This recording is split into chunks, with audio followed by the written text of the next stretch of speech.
Đó đi nhôm mình vậy bạn pon cho mình ca original តាមជា Amazon Affiliate ដោយសារខ្ញុំឃើញមានគេយើងគឺចាប់អារម្មណ៍ច្រើនតកតងជាមួយនឹងplatform Amazon ហើយមួយទៀតខ្ញុំគិតថាមានគ្នាយើងច្រើនដែរដែលគាត់មាន page ដែលខូច page អាវឬមួយក៏ page ដែលវាmonetize វាមានបញ្ហាអញ្ចឹងណាហើយគាត់បើជាទុក page ចោលហើយអត់បានយកមកប្រើការក្នុងការហៅលុយជាមួយ Amazon អញ្ចឹងថ្ងៃនេះខ្ញុំចង់recommend អ្នកគ្នាថាបើសិនជាយើងមាន page បាទ top US ហើយយើងអាចសាកមកងាកមើលជាមួយនឹង platform Amazon ដែលយើងអាចលក់អីវ៉ាន់នៅក្នុង Amazon ហ្នឹងហើយយើងអាចក្រោកប្រាក់ចំណូលបន្ថែមបានពិតទៅគឺខ្ញុំមិនមែនជា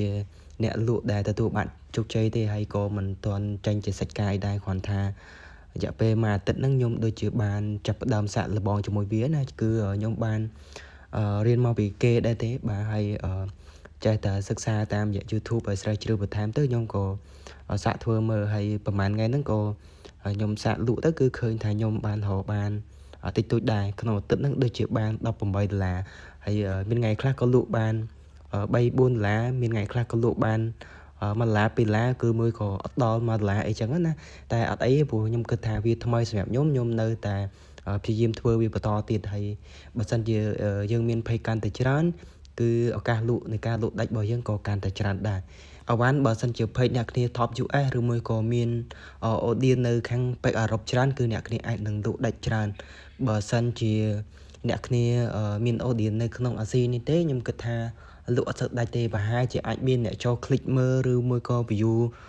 product របស់យើងដែរគ្រាន់ថាអត់សូវមានអ្នកទិញអញ្ចឹងណាព្រោះអាស៊ីយើងភាគច្រើនគេអត់ទិញនៅ Amazon ទេគេទិញនៅ Alibaba អីចឹងទៅហើយបើសិនជាមាន traffic ឬមួយក៏នៅអឺរ៉ុបនៅភាគច្រើននៅសហរដ្ឋអាមេរិកហ្មងគឺនៅពេលដែលយើង post លក់គេចាប់អារម្មណ៍ភាគច្រើនគេ click ទៅគេទិញតែម្ដងបាទអញ្ចឹងគឺ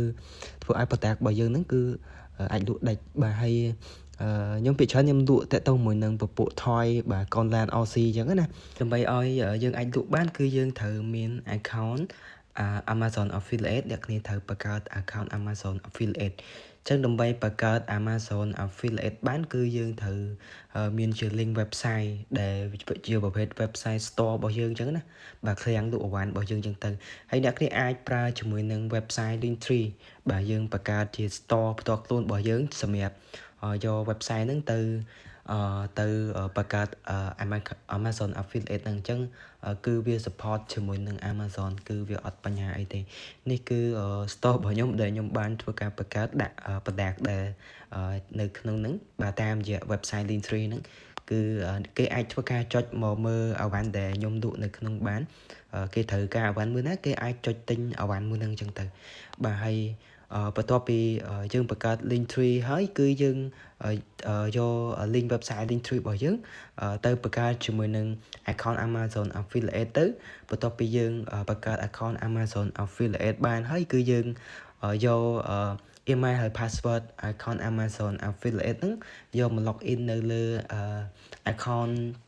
បាទ amazon.com គឺយើងអាចgenerate បើ short link អវ៉ាន់ដែលយើងចង់លក់នឹងបានហើយអញ្ចឹងឧទាហរណ៍បើសិនជាអ្នកគ្នាចង់លក់អវ៉ាន់មួយណាអញ្ចឹងយើងអាច click ទៅលើអវ៉ាន់មួយហ្នឹងទៅបាទឧទាហរណ៍ថាខ្ញុំចង់លក់ផលិតផល Conland OC មួយនេះបាទ excavator នេះហើយនេះតម្លៃវាជិត$7,000ហើយដើម្បីលក់យើងអាចចូលlink short ដែលវាលក់បានគឺយើងចុចកន្លែង track 3យើងបើកវានៅក្នុង desktop site មកដោយសារនៅលើទូរស័ព្ទអញ្ចឹងវាបាក់មើលវាអត់ដូចនៅ computer ណាបើអ្នកគ្នាមាន computer ស្រួលតែខ្ញុំធ្វើតែនៅលើទូរស័ព្ទដៃទេបាទអញ្ចឹងនៅពេលដែលយើងបង្កើត Amazon Affiliate ហើយយើង log in ចូលនៅលើ amazon.com យើងបង្កើតបានជោគជ័យនេះយើងមានកន្លែង get link នេះអ្នកគ្នាអញ្ចឹងcommission rate ហ្នឹងគឺសម្រាប់ការលក់ product ហ្នឹងគឺវាឲ្យយើង3%អញ្ចឹងញ៉ានេះខ្ញុំឧទាហរណ៍ណាបើសិនជានេះកូនexcavator ហ្នឹងបើសិនជាខ្ញុំលក់ដាច់មួយហ្នឹងគឺវាឲ្យcommission 3%អញ្ចឹងណាបាទអញ្ចឹងយើងគិតមើលទៅ$6,000ជិត$7,000បើបាន3%ហ្នឹងក៏វាបានច្រើនដែរតែពិតទៅខ្ញុំលក់មិនដែលដាច់ទេតែនៅពេលដែលយើងដាក់ link ឲ្យគេចូល click សំបីគេចូល click ទៅគេអត់ទិញអវ៉ាន់មួយហ្នឹងគេទិញអវ៉ាន់ផ្សេងក៏Amazon វាគិត commission ឲ្យដែរ3%ដូចគ្នាណាតែមិនមែន commission បានពីលុយ$6,000ជិត$7,000ហ្នឹងទេ commission បានមកពីលុយទិញអវ៉ាន់ផ្សេងអញ្ចឹងទៅអញ្ចឹងកន្លែង get link នេះយើងទទួលបាន link មួយនេះ បាទនេះគឺ link ហើយយើងអាចធ្វើការ copy link ហ្នឹងយកទៅធ្វើការ post លក់នៅលើ Facebook page របស់យើងអញ្ចឹងណាអ្នកគ្នាបាទអញ្ចឹងឥឡូវ Facebook វាមានមុខងារលក់អវ៉ាន់នៅលើ Amazon ឬមួយក៏នៅលើ link ផ្សេងៗហ្នឹងយើងអាច post ទៅលើ Facebook Reel ឬមួយក៏ Facebook អីផ្សេងៗក៏យើងអាចលក់បានចឹងនៅលើ Facebook ឥឡូវគឺវាមានមុខងារលក់អវ៉ាន់ហ្នឹងបើអ្នកគ្នាpost reel ក៏អ្នកគ្នាអាចដាក់ link នឹងបានដែរអញ្ចឹងឧទាហរណ៍ងាយយល់នេះតែខ្ញុំpost reel អញ្ចឹងទៅអ្នកគ្នាដាក់ចំណងជើងដាក់អីអញ្ចឹងអ្នកគ្នាមើលកន្លែង earn money នេះកន្លែង earn money នេះអញ្ចឹងកន្លែងនេះវាមាន add product link នេះយើងចុចកន្លែងហ្នឹងមកហើយ link ដែលយើងយកពី Amazon មិញយើងបញ្ចូលនៅកន្លែង URL ហ្នឹងមកហើយយើងsave មកគឺវាជាប់ link បែបហ្នឹងហើយយើង share វីដេអូយើង post upload វីដេអូយើងចេញទៅហើយបន្ទាប់ពីយើង upload វីដេអូរបស់យើងចេញហើយគឺវាចេញទៅរងបែបនេះអ្នកគ្នានៅពេលដែលមានគេមើលវីដេអូ reel របស់យើងណានេះវាមានកន្លែង load រូបដែលយើង post លក់បែបនេះបាទវាដូចជា ad មួយអញ្ចឹងដែរអញ្ចឹងណាហើយយើងអាច comment link បាទនៅក្នុង comment ទៀតមកដើម្បីឲ្យគេងាយនឹងឃើញទៀតមកបាទអញ្ចឹងនៅពេលដែលគេចុចទៅគឺ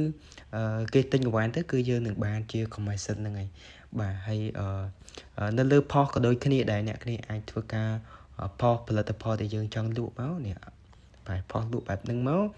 ហើយយើងអាចដាក់ចំណងជើងផលិតផលរបស់យើងណាបាទអញ្ចឹងយើងអាច copy ចំណងជើងពីនេះមកនេះ title ហ្នឹងយើង copy ពី store ពី Amazon មកយកមកដាក់មកបាទអូខេ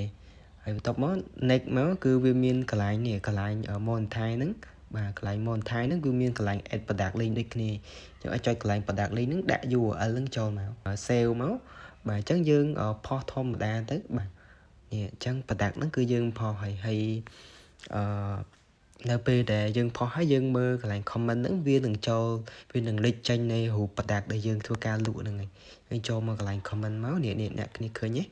អញ្ចឹងបើសិនជាមានគេចាប់អារម្មណ៍ចង់ទិញ product ហ្នឹងគេ click ចូលទៅទិញនៅលើ Amazon នេះបាទនេះពាក់ព័ន្ធជាមួយនឹងការបាទ show ខ្លះពាក់ព័ន្ធជាមួយការលក់អវ៉ាន់នៅលើ Amazon Affiliate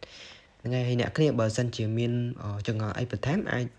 ឆាតទៅកាន់ Telegram របស់ខ្ញុំបានបាទនៅលើ Facebook ខ្ញុំមិនសូវចូលឆាតទេអញ្ចឹងអ្នកគ្នាអាចឆាតទៅ Telegram ខ្ញុំបានហើយព័ត៌មានផ្សេងៗខ្ញុំតែងតែ update នៅលើ channel Telegram របស់ខ្ញុំហើយនៅលើ Amazon វាមាន product រាប់លានមុខដែលយើងអាចធ្វើការ post លក់បានណាអញ្ចឹងយើង post លក់ទៅតាមប្រភេទ content របស់យើងទៅដោយសារ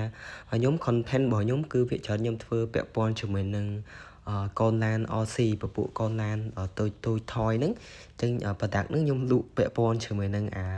ប្រភេទ RC ហ្នឹងហើយបើសិនជា page របស់អ្នកគ្នាលេង content បែបសត្វចិញ្ចឹមឬមួយក៏បែបអីផ្សេង make up អញ្ចឹងយើងអាចរើស product លក់ទៅតាមនឹងអញ្ចឹងណាព្រោះនៅក្នុង Amazon វាមាន product ច្រើនណាស់ដែលអ្នកគ្នាអាចលក់បានអ្នកគ្នាចង់លក់ពីអីអ្នកគ្នាស្វែងរក product នឹងក្នុងការលក់ទៅបាទអញ្ចឹងវីដេអូមួយនេះក៏ខ្ញុំគិតថានឹងបញ្ចប់ត្រឹមនឹងដែរហើយបើសិនជាមានកំហុសឆ្គងអីសូមអធិស្ឋានហើយខ្ញុំមិនមែនជាអ្នកជំនាញខាង Amazon Affiliate ទេអ្នកគ្នាអាចរៀនពីបងដែលគាត់ដើរទៅមុនបានដូចជាគាត់មានរូបកញ្ចប់មេរៀនដែរបាទអូខេហើយនេះគ្រាន់តែជាការចែកម្លែកទេបើដូចខ្ញុំនិយាយបើខុសឆ្គងសូមអធិស្ឋាន